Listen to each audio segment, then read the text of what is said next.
Hello दोस्तों, आप सभी दोस्तों का स्वागत है बिहार तक न्यूज चैनल में।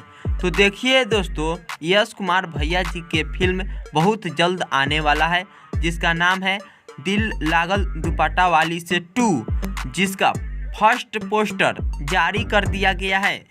दिल लागल दुपट्टा वाली से 2 जो यश कुमार भैया जी का फिल्म है, जो बहुत जल्द आने वाला है और इसका फर्स्ट पोस्टर होता है, ये आ गया है। तो आप सभी दोस्तों को फिल्म बहुत जल्द देखने को मिलेगा और इसका एंट्री धमाकेदार तरीके से होगा।